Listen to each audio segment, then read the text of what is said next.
Donc nous avons vu que le muscle en tant qu'organe, doté d'un travail un peu particulier, c'est-à-dire il est contractile, conducteur, excitable. Donc il peut fournir un certain travail qui se traduit par une certaine mobilité de l'organisme. Alors, pour répondre à la problématique que nous avons déjà abordée dans la première partie, à savoir que nous cherchons à déterminer ou à savoir comment le muscle va convertir de l'énergie chimique contenue dans la molécule d'ATP en une énergie mécanique qui va se traduire par le travail musculaire. Bien évidemment, avant de répondre beaucoup plus en détail à cette problématique, il faut bien évidemment parler de la structure du muscle squelettique strié. Je tiens à préciser qu'il y a d'autres muscles qu'on appelle les muscles lisses. Ce sont des muscles, par exemple, qui tapissent la paroi de l'estomac, de l'intestin grêle, qui permettent une certaine mobilité à ces parois, bien évidemment, de faciliter l'opération de la digestion des aliments. Bien évidemment, notons aussi qu'il y a aussi un muscle qui est le muscle cardiaque, mais il n'est pas squelettique. C'est un muscle, c'est un organe qui est à part. Donc, nous, pour vous, pour cette année, nous allons nous focaliser précisément sur le muscle qui est bien évidemment placé sur le squelette humain, par exemple. Alors, pour cette raison, nous allons parler de la structure. Et cette structure, nous allons la voir d'une manière globale, vue au microscope. Nous allons pousser notre observation pour voir l'ultrastructure des muscles, c'est-à-dire de quoi elle est formée précisément. Alors, pour cette raison, je vais commencer par la structure du muscle squelettique strié. Notons que le muscle squelettique est constitué de plusieurs faisceaux de fibres musculaires, entourés par des membranes conjonctives qui s'unissent pour former les tendons, que j'ai noté numéro 1, nous allons voir un schéma, qui attache les muscles aux os, numéro 2. Nous allons voir bien évidemment que la fibre musculaire est l'unité fonctionnelle et constitutive d'un muscle. Alors cette fibre musculaire n'est en effet qu'une cellule géante qui possède plusieurs noyaux. On l'appelle une cellule plurinucléée. On verra ça bien évidemment. Alors nous allons voir un schéma qui va nous présenter la structure du muscle squelettique strié. Alors, comme vous pouvez le remarquer sur ce schéma, donc ça c'est une coupe transversale d'un muscle squelettique. On peut bien évidemment commencer par la terminaison de ces muscles qui se terminent par un tendon qui se fixe sur les os pour permettre la mobilité de l'organisme. Remarquons bien évidemment, en suivant les numéros que j'ai classés, que le numéro 3, c'est la fibre musculaire. Mais pour cette raison, notons que le muscle squelettique est formé par des faisceaux, ce que vous voyez en petite pochette, c'est des faisceaux de fibres musculaires. Alors, ces faisceaux de fibres musculaires sont formés bien évidemment par des fibres musculaires. Remarquons qu'il y a un tissu conjonctif qui remplit les espaces entre les faisceaux, ce qui permet bien évidemment des échanges entre les fibres musculaires et leur milieu extérieur. Donc c'est un tissu conjonctif qui permet une certaine soudure, donc une cohésion entre les faisceaux musculaires.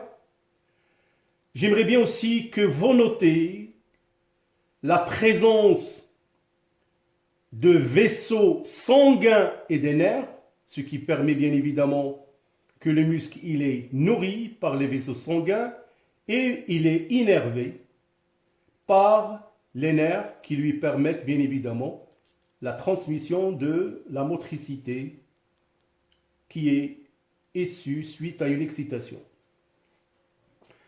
Notons aussi que la fibre musculaire constitue une cellule géante, donc c'est une grande cellule de quelques centimètres de long, quelques microns de large. Cette cellule qui possède plusieurs noyaux, nous verrons bien évidemment un petit schéma pour cela. Bien sûr que la fibre musculaire est constituée par des myofibrilles. Nous allons voir deux sortes de myofibrilles, à savoir les myofibrilles d'actine et de myosine. Notons aussi que pour la fibre musculaire, on peut parler de la membrane sarcoplasmique, comme si je dis par exemple pour une cellule la membrane cytoplasmique, mais pour le muscle ou la fibre musculaire, on parle de membrane sarcoplasmique. L'intérieur de la fibre, au lieu de parler du cytoplasme, on parle du sarcoplasme. Et bien évidemment, là on remarque un noyau, mais il y en a plusieurs noyaux en général qui sont situés sur la périphérie. Donc voilà une structure du muscle qui va bien évidemment nous donner une idée comment ce dernier va fonctionner. Et pour en savoir plus, nous allons voir bien évidemment la fibre musculaire, cette cellule géante.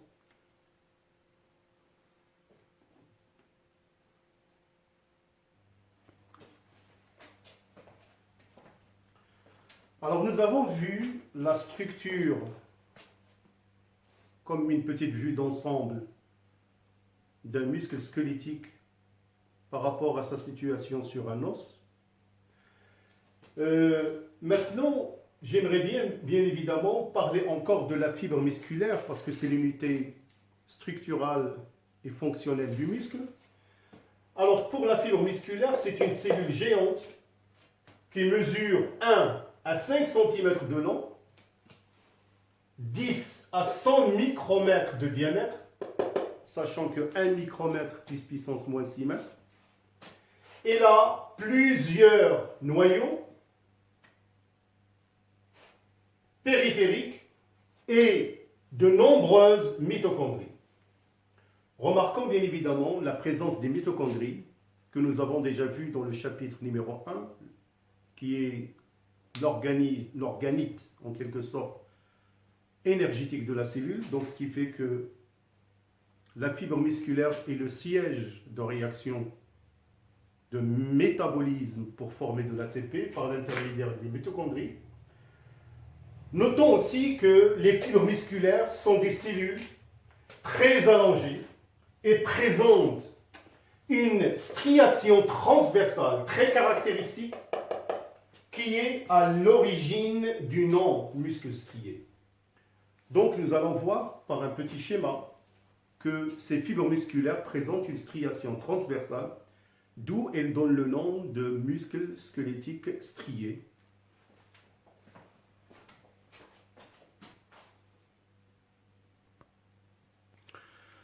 Alors, comme je vous ai dit, on peut parfaitement voir sur ces schémas la forme très allongée des fibres musculaires. Donc, vous pouvez voir pour le document numéro 3, observation microscopique d'une coupe longitudinale dans un muscle strié squelettique. On peut parfaitement voir la striation transversale au niveau des fibres musculaires. Dans le document numéro 4, on peut parfaitement voir cette striation. Notez bien évidemment la localisation des noyaux à la périphérie de la fibre. Là, c'est une coupe transversale, ce qui montre que ces fibres musculaires sont bien évidemment forment des faisceaux de fibres musculaires. On peut parfaitement voir une mitochondrie ici. Et ça, c'est le document numéro 5, un petit schéma qui représente cette fibre musculaire, je répète, qui est une cellule très allongée et qui présente une striation transversale qui est très caractéristique, qui est à l'origine du muscle strié. Nous allons voir par la suite un agrandissement au niveau de cette fibre musculaire pour voir bien évidemment de quoi sont formées les myofibrilles. Donc nous allons passer à un agrandissement beaucoup plus important au niveau de l'observation microscopique et bien évidemment on va utiliser un microscope électronique pour voir l'ultrastructure du muscle squelettique.